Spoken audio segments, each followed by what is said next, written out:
বাংলাদেশ জাতীয়তাবাদী দল বিএনপির চেয়ারম্যান, বাংলাদেশের জননন্দিত জননেতা জনাব তারেক রহমান ওনার সাথে সাক্ষাৎ করতে আসেন।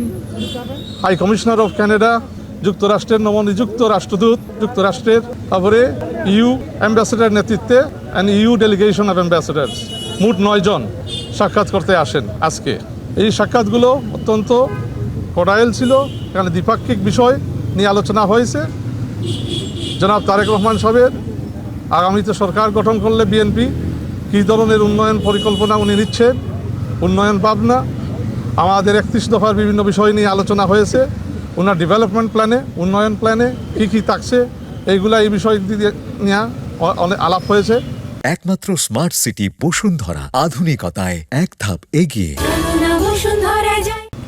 এবং আমরা ওনার নেতৃত্বে ইনশাল্লাহ বাংলাদেশের জনগণের ম্যান্ডেট নিয়ে সরকার গঠন করলে বিএনপি কীভাবে কানাডা যুক্তরাষ্ট্রের সাথে বাইল্যাটারাল রিলেশনশিপ স্ট্রেংথেন করবে এবং ইউর সাথেও আমাদের বাইল্যাটারালি এবং মাল্টিল্যাটারালি অনেক কাজ আছে যেগুলো আমরা অব্যাহত রাখবো।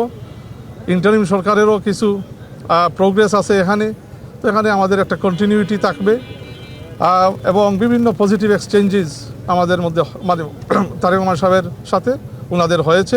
অত্যন্ত ফলপ্রসূ আলোচনা হয়েছে। বাংলাদেশ 5 অগাস্টের আপরাইজিংয়ের পরে এমন এক দেশ, এই দেশকে আর কেউ নির্দেশনা দিতে পারবে না। অন্য দেশের নির্দেশনায় বাংলাদেশের মানুষ চলে না, আর এই বাংলাদেশ আর কখনো ফিরে আসবে না। বাংলাদেশ যুক্তরাষ্ট্র বা আমাদের চেয়ারম্যান তারেক রহমান সাহেব আলোচনা করছেন কীভাবে দ্বিপাক্ষিক সম্পর্ক উন্নয়ন করা যায়। এখানে ট্রেড ইনভেস্টমেন্ট নিয়ে আলোচনা হয়েছে, বিভিন্ন কোঅপারেশন, ইন্টারন্যাশনাল কোঅপারেশনমূলক আলোচনা হয়েছে। যুক্তরাষ্ট্র will be an important partner, US is an important development partner of Bangladesh. তারপরে ইন্টারন্যাশনাল আপনার কাপড়ে যে রোহিঙ্গা ইস্যু, আমরা রোহিঙ্গা ইস্যু নিয়ে কীভাবে এটা আগামীতে আমরা একটা মাল্টিল্যাটারাল প্রসেসে এটা রিজলভ করা যায়। কারণ this will remain a national security concern, one of our top priorities. আমরা এটা we need to resolve this. সেখানে আমরা মাল্টিল্যাটারাল সাপোর্ট সিক করব।